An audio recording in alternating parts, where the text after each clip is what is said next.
I know it looks a little different today. And that's because we're going to review Halo Infinite. It's going to be a rough one. If you want the TLDR, it would have been okay if everything other than the story didn't let it down. And to be clear, the story itself, mediocre, but that would have at least made it okay if it weren't for all of the other problems. It's still better than 4, which is a dubious honor considering 4 was so devoid of content that they had to steal entire sequences from Star Wars. Um, Now, I know that that's going to make you mad if you're a Halo fan, but I'm asking that you aren't mad at me for this. Um, I'm saying what needs to be said. I want a better Halo. You deserved a better Halo. And you should be mad that it didn't live up to what it should have lived up to. That you didn't get the game. If you're mad just because, oh, he said something bad about Halo, I love Halo, you should want a better Halo. I think we all want the same thing here, right? So, now, who am I? A Halo fan. A rando. But it was the first game I ever played on console. Not the first game I ever played. That was Chex Quest. The first game I ever played on console was the first Halo. I read the books all the way up until the Forerunner ones. The only Halo I haven't played is Halo 5. But I mean, I'm a fan. This is a Halo 3 Special Edition Zoom. I know you can't see it that well because I have the filter on because I don't trust you weirdos. But this is the helmet game case that came with the Special Edition of Halo 3. There, you can see the profile better. So, I didn't just walk in here like, who's that Doom guy and the weird AI lady? You know? So, and I have notes. That's how upset about this I was. So let's start out with the story. It starts off with an appeal to emotion. Like the weakest thing possible, right? From there, we go into repeating lines from the previous games. Because instead of having the writing to make new lines that people would repeat forever, we just got to rehash the old stuff over and over again for, haha, get it? Right? And, you know, the other thing is the cutscenes. The cutscenes are like 5 minutes long, and the controller's vibrating the entire time. And it's because there's no story being told in the gameplay. It's all in the cutscenes. They had to fit it all in there. So they just last forever when you're not doing anything. And then we get into the fan service. Right off the bat, they have a full top down of old Cortana with the like eagle's eye view butt shot going on, right? And then not like 15 minutes later, they're telling you as the player that you don't smell bad. Like how, like what are you appealing to here? Right? And then, like, the hype points in the game, the parts where you're supposed to get excited, when it's supposed to be like, this is amazing, look at the wonder, the spectacle of it, right? It's just not there. Let me look at my notes. It's like a clap now side, or like audience applause, or like a lame dad joke drop. Not like a like, holy crap, look at this is amazing, like the previous games. They also replaced the old Cortana, which is a strong character, with this like damsel in distress. It's just like weak and, oh no, Master Chief, you need to save me, I can't help myself. Instead of the strong character that was like, this is what's up, I'm a badass.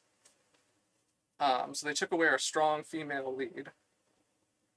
And then there's the boss battles. Now, you know, Halo did have boss battles, right? But it wasn't all the time, and there was always a reason. It was like, this is a very special character with very special capabilities, and that's why you're having a boss battle here.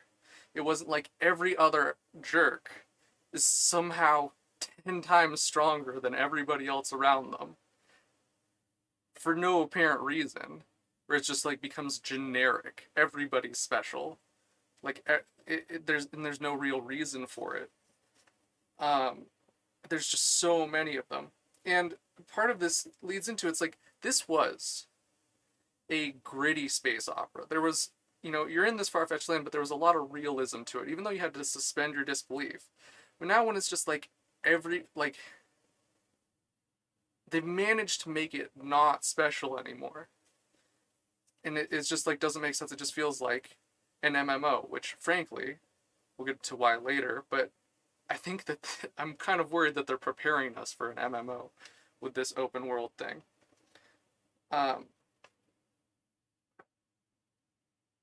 Yeah, it's just like run-of-the-mill random strong guy for no reason Keck, basically, is what I was getting out of all these boss battles.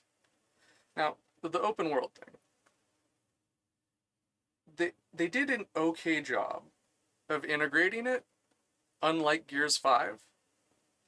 But there isn't a reason to it. It doesn't add anything to the game at all. All it adds is just this grind, and it also takes you out of like the immersion of the game, because now you're the Master Chief and you're just dawdling around. You're not like getting to the point. He's always been like, do, get, and you're just like walking around being useless. And it breaks the immersion. It doesn't feel canon, honestly, and I don't know why they shoehorned it in when the story itself mostly takes place in not open world sequences anyway. And the only reason I could think that they would shoehorn that in, other than to just cash on hype, which is all this game is really doing, instead of being a good game in its own right, would be to prep us for an MMO with the open world thing. Now, as far as the actual gameplay, it's mostly too easy. And I was originally planning on recommending that whatever difficulty that you would play at normally in a Halo game, that you take it up one, except for it's mostly too easy, but it's really badly balanced.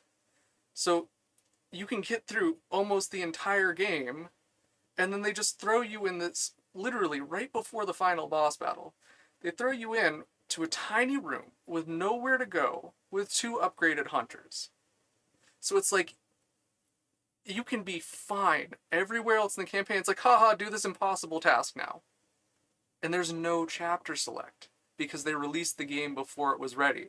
So if you hit that and you can't get through it, you're screwed. You've got to replay the whole freaking thing to get back there. And it's just, it makes it, like, the boss battles, at least, as much as a problem as I have with them, at least, like, there's a way to get through it. And it's like this artificial difficulty is how I'm thinking of, like, this thing with the hunters and several other sequences in the game. It's like, there's games like Dark Souls, which are really hard, right? But they're hard for reasons. There's an actual process you need to take. There's a path through it. It's not just like, haha, we're being jerks, do this now. Just trying to make it impossible. Now,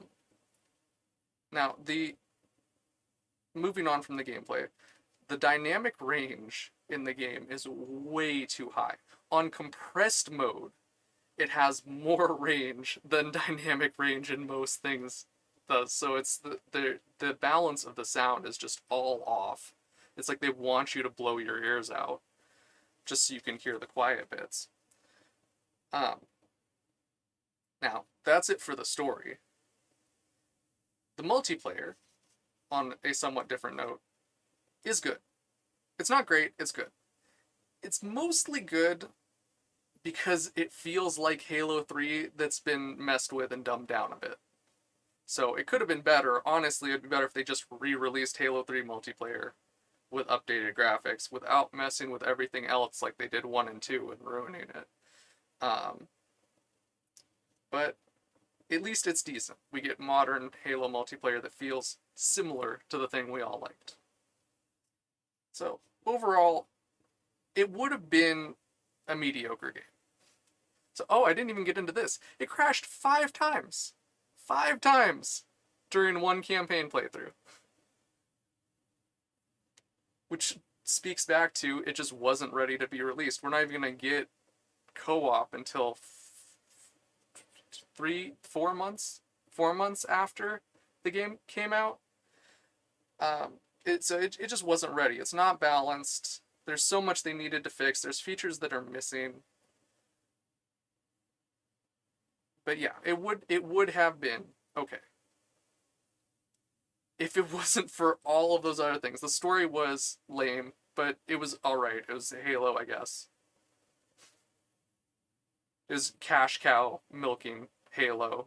Prey on the nostalgia, get people to pay for the, you know, the maybe elicit a little bit of the feeling they had from when it was actually made to be something good, not just something to get your money.